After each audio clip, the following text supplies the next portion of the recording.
California should increase the amount of cannabis and concentrated cannabis one person can hold legally in possession at a time. Definition: California Health and Safety Code 11,357 states, person 18 years of age or older who possess more than 28.5 grams of cannabis or more than 8 grams of concentrated cannabis or both shall be punished by imprisonment in a jail for a period of not more than 6 months or by a fine of not more than $500 or by both that fine and imprisonment. African American harm. Claim 1. African American males and Latino males in California are incarcerated at much higher rates for marijuana-only charges than any other racial group. According to New Frontier data, nearly 24% of all marijuana-only offenses of incarcerated people are black males in Los Angeles County. Last accessed April 17, 2022. Grounds. According to New Frontier data, black males in Los Angeles County only make up 6% of the state's population. Last accessed April 17, 2022. Warrant. Both of these combined statistics reveal that black males are at a higher risk of being incarcerated for simply carrying 1 gram over the minimum legal amount one can carry in possession at a time. In addition to black males in California being incarcerated at proportionally high rates, Hispanics in California make up more than 37.9% of all marijuana-only misdemeanor charges, according to California Normal. Last access, April 17, 2022. Warrant. This statistic shows that people of color are being incarcerated for marijuana-only charges at significantly higher rates than any other community when it comes to just simply having the possession of legal cannabis. Inherency. Claim. There are no current proposals for this claim. Grounds. According to state law AB 1793, it states that current charges for people carrying possession of cannabis above the legal amount would be sealed, dismissed, or have redesignated sentence. Warrant. This evidence shows that although there are current proposals to reduce the number of people charged with marijuana-only charges, there is no plan to increase the amount of legal possession of cannabis and cannabis concentrate. Plan. Claim 1. California should increase the amount of cannabis and cannabis concentrate one can hold in possession at a time to 2 times the legal current amount. Grounds. According to Los Angeles Times last access, April 17, 2022, there are currently 34,000 residents awaiting a court decision on whether criminal records regarding marijuana-only misdemeanor charges will be expunged. In addition, many residents have been waiting for such a decision for months. Warrant. Increasing the amount of legal cannabis one can hold at possession at a time at 2 times current the legal amount would reduce the number of convictions of marijuana-only misdemeanor charges by a landslide. In addition, it would prevent future convictions of cannabis recreational users who carry at least half a gram over an ounce of cannabis. Thank you. Okay, so that was 2 minutes and like 29 seconds. Okay. Cross-examination, right? Mm-hmm. 2 minutes starting. As you state in your definition, can you please specify whether the person's 18 years of age or older in this definition are persons who have a current medical marijuana license, or are these any persons over the age of 18 years or older? The definition stated in my claim only states a person 18 years of age or older who possess. And is that the current California state law? Does it require persons of 18 years or older currently to have a medical marijuana license until they turn 21? It does. Okay, thank you. Secondly, in your plan, or actually no, in your first harms, I'd like to take a look at your grounds. I believe that the affirmative in using their New Frontier data that black males in Los Angeles County only make up 6% of the state's population. I think that that's a really confusing statistic, considering that the percentage of the state's population has nothing to do with the concentration of black males in LA County. We're talking about California as a whole and marijuana charge rates as a whole in California, not just Los Angeles County, while I understand that these stats are from LA. And lastly, in your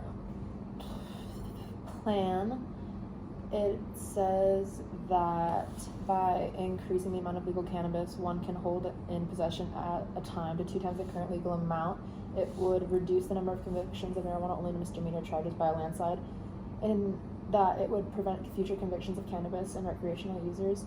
Do you also believe that this would have any lasting effect? Do you think it could be overruled by the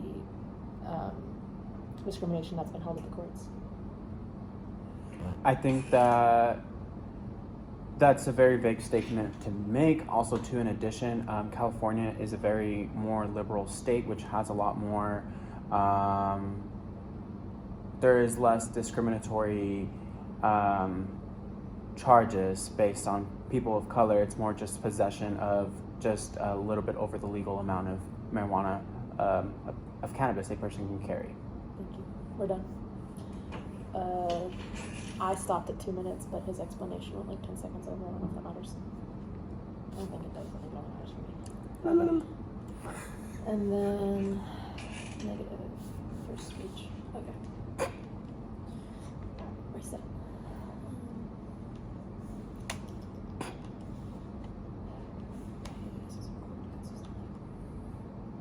Okay, starting now. Although I have no argument with the affirmative's proposition to double the legal amount that is allowed to be carried on a person's in California of the ages of 18 to 21, I do have a few stipulations that I'd like to bring up.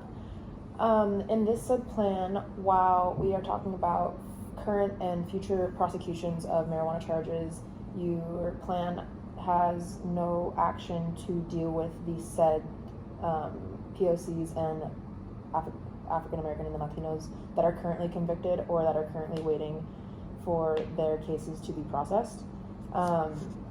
I believe that in order to make your plan stronger, you should incorporate some sort of legislation to put these cases that are already on the docket ahead of current things. Ahead of this, I feel like you should be dealing with the people who are still waiting for their cases to be dealt with, processed, and like you said in your thing, regardless. Secondly, we see that even with the legalization of marijuana today in California on a state level, that African Americans and Latinos are still being disproportionately incarcerated. And by simply allowing for the increase of possession, that doesn't necessarily limit how many people are going to be arrested. It just allows more people to have more on them. Even if those same African Americans and Latinos were then carrying 2 grams and maybe 2.1 grams, they would still then be arrested for having a smaller than above legal limit. So just by allowing double the amount, that doesn't necessarily solve the fact that these people could still disproportionately be arrested for the same crimes. And lastly, you state that in California state law AB 1793 that current charges will be sealed, dismissed, or let me find it specifically. It states that current charges for people carrying possessions of cannabis above the legal amount would be sealed, dismissed, or have a redesigned sentence. You then later contradict yourself by saying that there are a disproportionate amount of people today still waiting to have their cases be heard in jails. Yeah, that is it. Is it the cross-examination of your negative? Yeah. 2 minutes ago. Where exactly did I self-contradict myself? Hold on 1 second.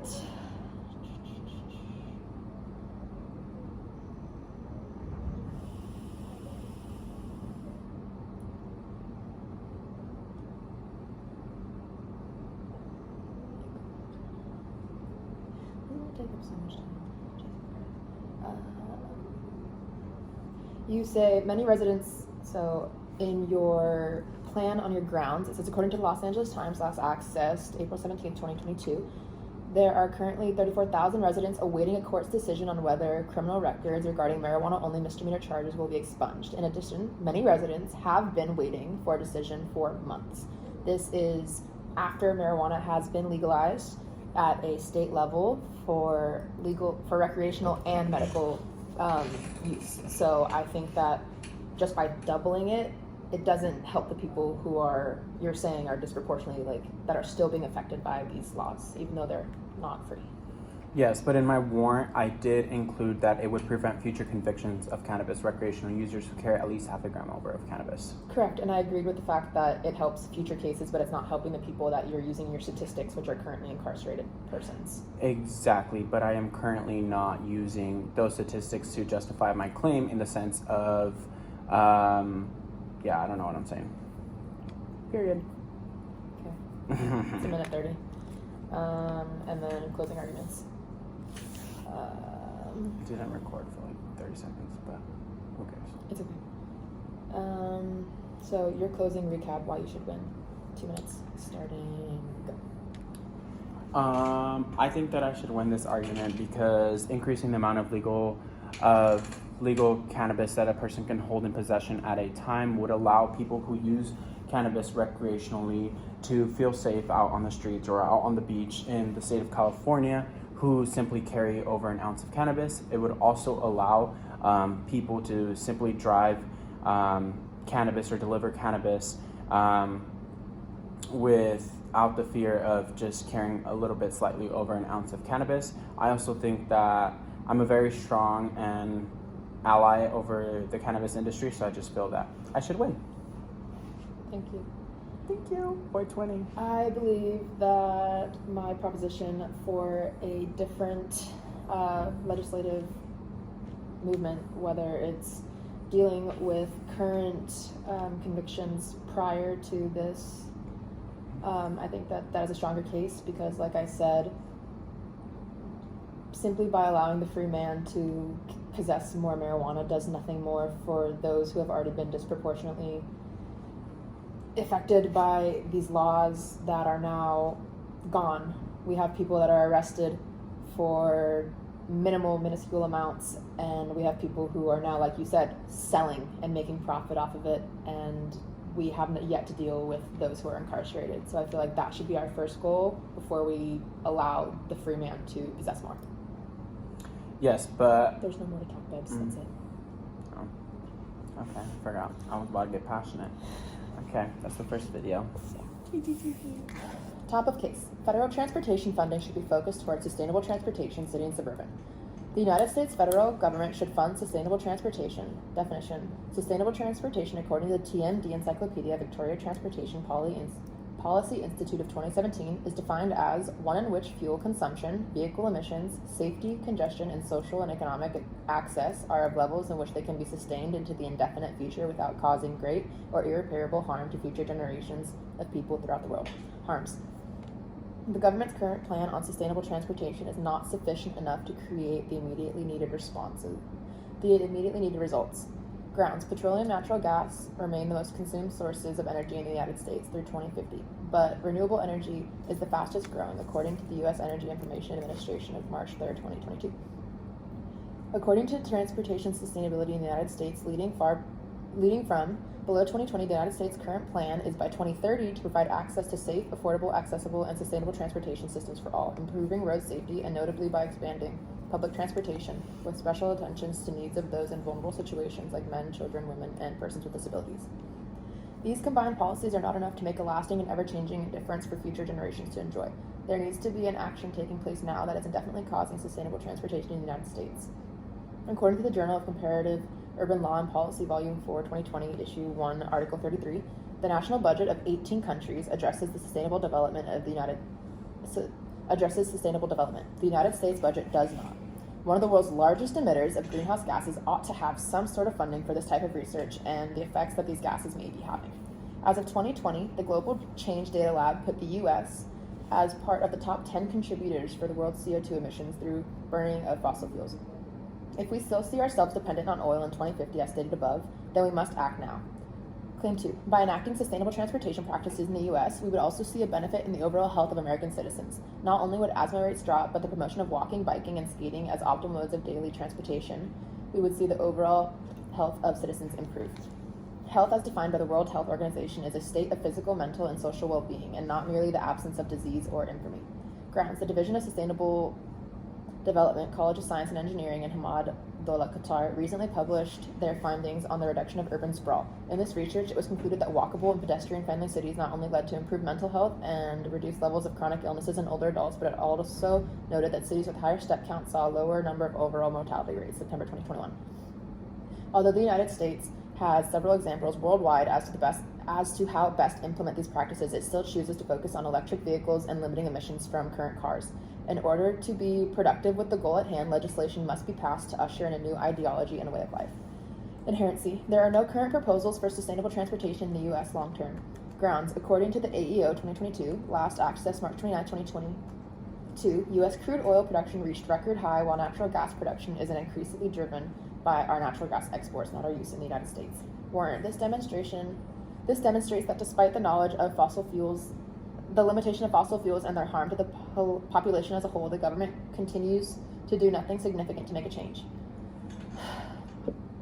The plan. The United States federal government will pass legislation granting funds towards a sustainable transportation department or plan. Solvency. The plan would provide the department with the needed funding to enact a sustainable transportation initiative. This would help develop an action taking place and infrastructure being designed to best match individual developments. Since 2010, the government has been reluctant to set policies based on the SGD's standards and has reversed many programs that were SGD oriented and has refused to engage in the global SGD data monitoring system, Medley 2015. If the government is aware of policies and possible ways to start this motion, they should, and why wouldn't they if the best place to get?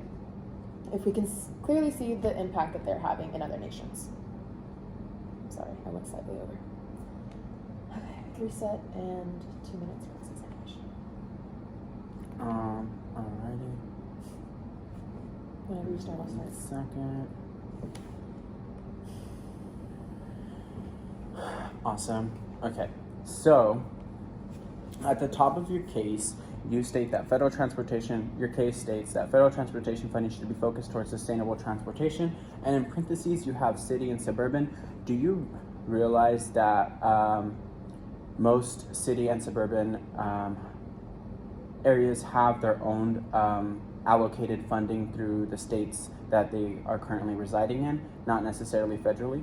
For transportation uses, yes, but not for specifically sustainable transportation practices and infrastructure. Okay. And then if we go down to, give me 1 second. And if we go down to, you had said that in one of your claims, you had said that it would it would boost the overall health of American citizens, lowering asthma rates. Do you know that if we take action immediately, do you know the statistics behind how many people or the percentage of asthma rates that are going to decrease?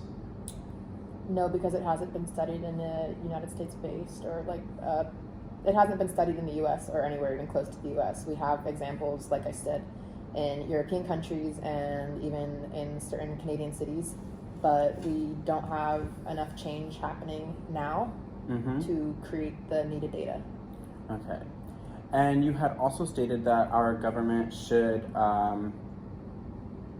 what do you mean by our government should focus more on sustainable transportation rather than renewable energy regarding motor vehicles and electric powered vehicles? I mean that the drilling required for electric batteries is almost twice as harmful, or I'm not going to say that, is extremely harmful to the environment regardless of the benefits that they may produce in the short term, and also getting rid of batteries that you can't reuse batteries once they go bad. And secondly, although I have no argument against the affirmative, I do believe that if we do fund a more public sustainable transportation system, it would increase the already taxes that we have implemented on U.S. citizens. Currently, U.S. citizens, the poverty level of U.S. citizens is about at 47%. I do believe also too that this plan is already proposed and in place. There's no designated department or anything like that, but there's definitely grants and allocated money to certain departments, certain states that have allowed funding for sustainable transportation. For example, on November 19, 2021, the United States Department of Transportation awarded a $24 million grant to the California High-Speed Railway Authority, advancing the nation's first high-speed rail system while enhancing and better connecting the community of Wasco. In addition, at the topic, I also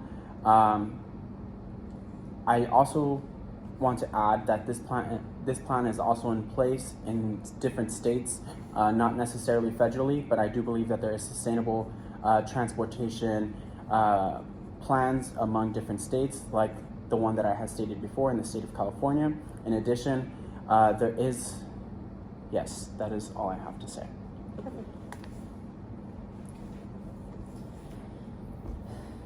And then my cross-examination, is that what it is? Mm-hmm.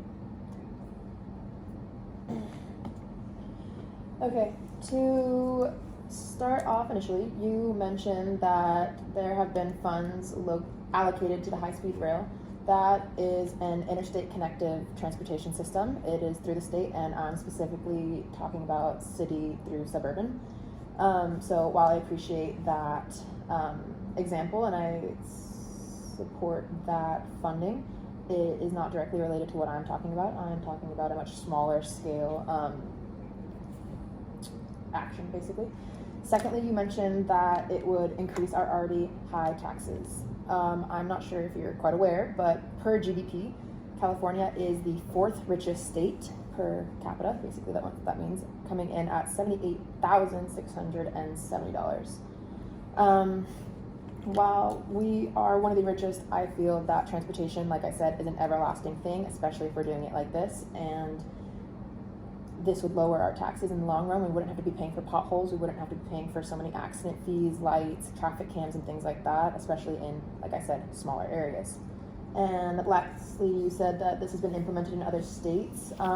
Yes, I'm sure that it has, and I'd love to see some examples at another time. But I'm specifically talking about California and California's sustainable transportation laws and getting them a specific department and or certain funding. But yeah, thank you. To summarize, the affirmative side, I believe that federal transportation funding should be focused towards sustainable transportation in a city and suburban area. I believe that this can be accomplished by the government planning to provide said department with the needed funding to enact the Sustainable Transportation Initiative. Then developing into a long-term infrastructure being designed to best match these said developments. And I further believe that these changes will be the needed effects in California to make a lasting difference. Thank you. I believe that I should win because the affirmative self-contradicted themselves at the end of their argument by saying that they were only talking about California when their whole argument was about the United States federal government transportation system and how they should fund a sustainable transportation system. I did bring up California's allocated money from the federal government, but the affirmative switched, saying that her argument was only for California and California only. Thank you.